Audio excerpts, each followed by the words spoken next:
네, 당신이 나를 사랑한다는 말은 무수한 별들을 한꺼번에 쏟아내는 거대한 밤하늘이자 어둠 속에서도 훤히 얼굴이 빛나고 절망 속에서도 키가 크는 한마디 말. 네, 노래로도 많이 사랑을 받는 시 사랑한다는 말은 한 부분입니다. 유난히 고통과 절망과 대립이 많은 시대를 우리가 살고 있습니다. 어쩌면 열어둔 마음의 문으로 천사처럼 시 한 편이 날아온다면 그 순간을 행복이라고 부를 수 있지 않을까요? 여러분은 천사를 만나보신 적이 있습니까? 네, 오늘은 방송 사상 최초로 천사를 만나보는 특별한 인터뷰를 마련했습니다. 이혜인 수녀가 짓고 나누고 발견한 시를 만나보도록 하겠습니다. 이혜인 수녀님을 전화로 만나보겠습니다. 수녀님 안녕하십니까? 네, 안녕하세요. 네, 새해 복 많이 받으십시오. 네. 복 많이 받으시고요. 부산에는 바람이 많이 부네요, 오늘. 아, 그렇습니까? 네. 예, 제가 지금 이 아름다운 시를 아름다운 목소리로 좀 읽어야 됐을 텐데 잘 읽었나 모르겠습니다. 네, 잘 읽으셨어요. 아, 그렇습니까? 새해 그 청취자분들께 소개해줄 이 천사, 뭐 수녀님의 시 한 구절을 들려주신다면 어떠한 구절을 좀 들려주시고 싶으십니까? 시가 여러 개가 있는데 제가 오늘 소개하고 싶은 시는 네네. 작은 노래라는 시인데요. 예. 예, 마음은 고요하게, 눈길은 온유하게, 네. 생활은 단순하게, 네. 날마다 새롭게 다짐을 해보지만, 예. 쉽게 방향을 잃는 내 마음에 안 들 때가 많습니다. 네네. 작은 결심도 실천 못하는 내 삶이 미울 때가 있습니다. 네네. 그래도 눈을 크게 뜨고 열심히 길을 가다 보면 감사의 노래를 멈추지 않으면 하얀 연꽃을 닮은 희망 한 송이 어느 날 슬며시 피어오릅니다. 삶이 다시 예뻐지기 시작합니다. 이런 시를 쓴 적이 있어요. 예. 이게 저한테 오늘 이 새해를 맞이하면서 읽고 싶은 시입니다. 아, 네. 그렇나요? 저는 뭐 생활은 단순하게라는 수녀님 그 표현이 너무 그 가슴이 와닿는데 그 뉴스가 워낙 복잡한 그 뉴스로 양산되다 보니까 때로는 좀 단순한 것이 좀 그리울 때가 많이 있습니다. 네네. 예, 수녀님께서 지금 올 한 해 맞으시면서 야, 이거 한 해를 좀 이렇게 살아야겠다라고 생각하신 부분이 있다면 어떤 생각하셨는지요? 그동안도 많이 감사하면서 살았지만 좀 더 감사하고 그 마음의 시선을 좀 더 나 자신보다는 다른 사람이 무엇을 필요로 하나 다른 일을 좀 배려하는 그런 삶을 살고 싶습니다. 예. 조금 전에 그 시 읽어주실 때 그 표현이라든가 이런 걸 좀 가만히 곰곰이 씹어보면은 이게 보면 시라는 것이 뭐 거대한 상징이라든가 또 도도한 역사의 흐름이라든가 꼭 이런 것이 아니더라도 사람에게 깊은 울림을 줄 수 있는 아주 일상적인 그러한 표현들이 많이 있을 수가 있겠구나 이런 느낌이 듭니다. 실제로 시를 쓰시면서 그런 생각이 많이 드시는지요? 네. 저에게 있어서 그 시는 제가 그 주머니 속에 손수건을 넣고 다니거든요. 네네.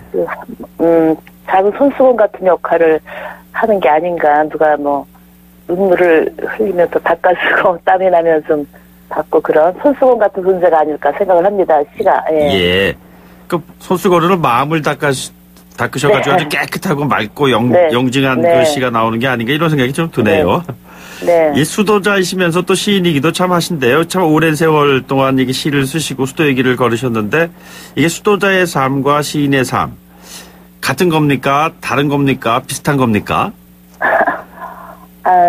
어떻게 말할 수 있을지 모르겠지만 저의 경우는 결국은 시를 쓰듯이 수도 생활을 하고 또 수도하듯이 시를 쓰고 그래서 서로 다르면서도 연결되어 있는 것이 아닌가. 그렇게 반세기를 살아오지 않았나? 네네. 그런 생각을 합니다. 네.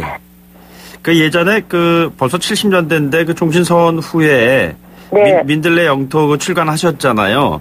네네. 지금도 그 서울 그 곳곳에 뭐 종로든 신촌이든 이런 데 가다 보면 민들레 영토라는 그 간판에 어떤 그 음식점들도 보이고 그러거든요.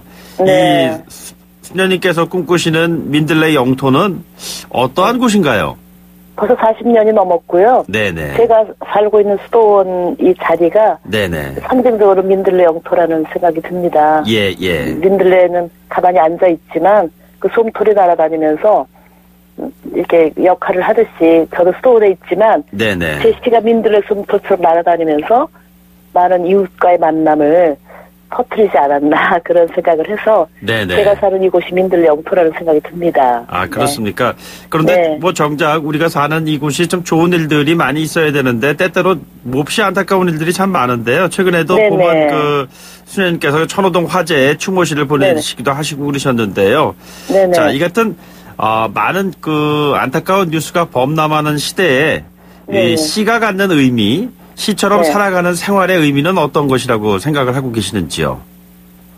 아까 저 같은 경우도 이제 좀 아픈 일들이, 슬픈 일들이 많이 일어났을 때 네네. 제가 몸으로 일일이 그걸 갈 수는 없지만 그 시가 기도처럼 네네. 그 마음으로 함께 그 아프고 슬픈 이웃에 함께하는 마음으로 그냥 기도하는 마음으로 시를 써서 보낸 거거든요. 이번에 천호동 화재 사건에도 그렇고. 네네. 그래서 우리가 저만 그런 게 아니라 다른 사람들도 조금만 자기 안에서 빠져나와서 그 옆에 슬픈 이웃이 바로 내 가족일 수도 있기 때문에 마더들에서 말씀처럼 좀 더 마음의 눈을 새는 크게 뜨고 누가 더 어렵게 외롭게 슬프게 살고 있지 않는가도 살펴봐야 되는 그 지혜의 눈을 키워야 될 것 같습니다. 예. 예. 근데 그 지혜의 눈을 키운다는 것이 그렇게 생각보다 쉽지가 않잖아요. 저절로 얻어지는 것은 아닐 테고요.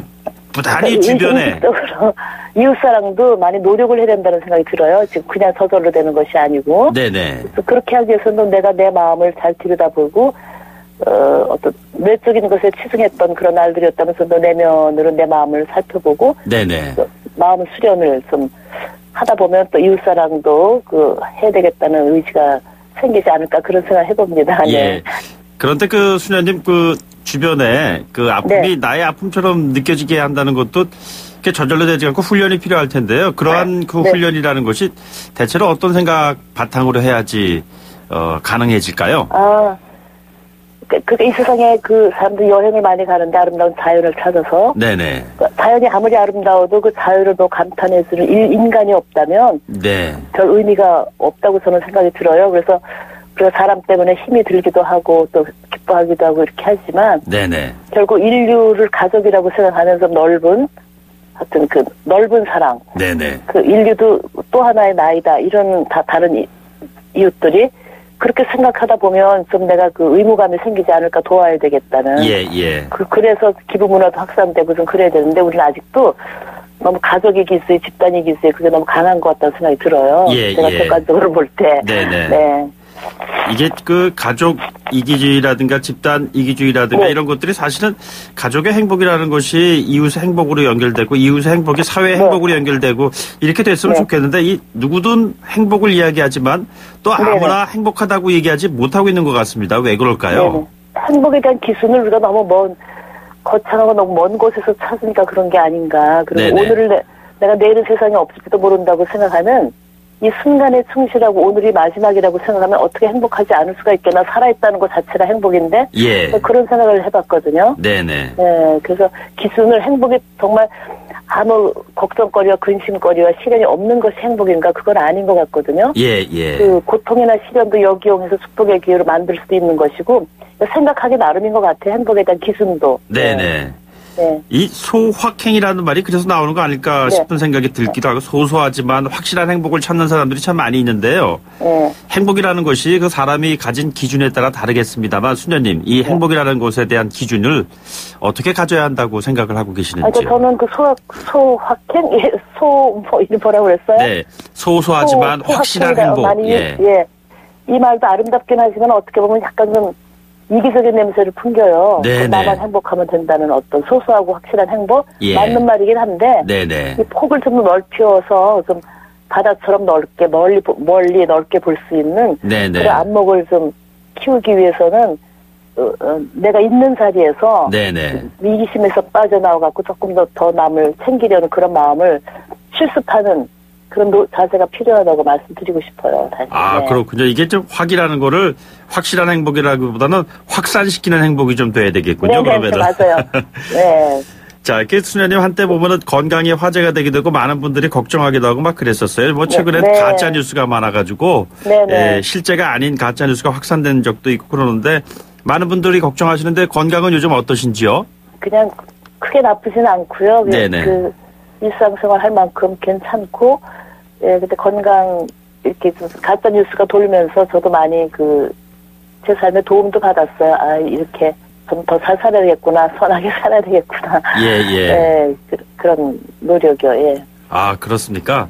그 과거에 그 고 신성일 그 배우가 본인이 사망을 하지 않았는데 그 사망했다는 소식이 나와가지고 저희가 오보를 해서 죄송하다고 연락을 드렸더니 아유, 이렇게 내 이름이 많이 나오는 거 보니까 오래 살 수 있겠어요? 오히려 거꾸로 그렇게 얘기를 하시더라고요. 오래 살겠다는 말은 덕담으로 들리지 않지만 그 스스로가 누가 이렇게 일부러 아직 죽지도 않았는데 그 추모 편지나 추모시 쓴 거를 봤거든요. 저에 대해서. 뭐 이렇게 나에 대해서 이렇게 좋게 말하니까 내가 책임을 져야 되겠구나. 막 그런 생각을 해봤다니까요. 아, 그렇습니까? 그 사실 뭐 말씀 이렇게 나오셔서 제가 드리고 싶은 질문은 국민 이모라는 별명이 있으세요? 국민 이모. 이모 하면은 그냥 무슨 말을 해도 다 들어줄 것 같은 그런 친근한 그런 단어인데 국민 이모. 이 별명 마음에 드시는지요?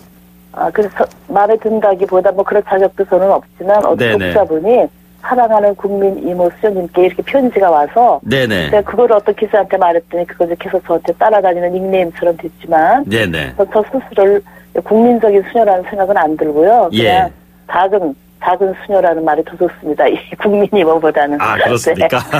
그런 큰 그릇이 되지 못하거든요. 네. 예, 알겠습니다.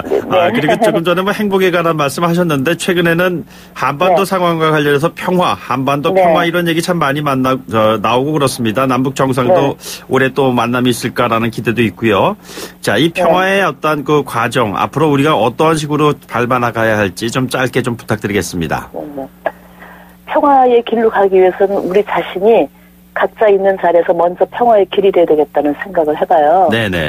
평화가 그렇게 이렇게 바람이 없고 폭풍이 없고 고난이 없는 어떤 역경이 없는 그 상태가 평화는 아니잖아요. 바람 불지 않는 것이 평화가 아니듯이. 그래서 이 평화에 많은 걸림돌이 있는 것 같으니까 그 걸림돌을 치우기 위해서 우리 각자가 먼저 있는 자리에서 내가 어떻게 평화 일꾼이 될 수 있을지 그런 노력을 먼저 해야 된다는 생각이 듭니다.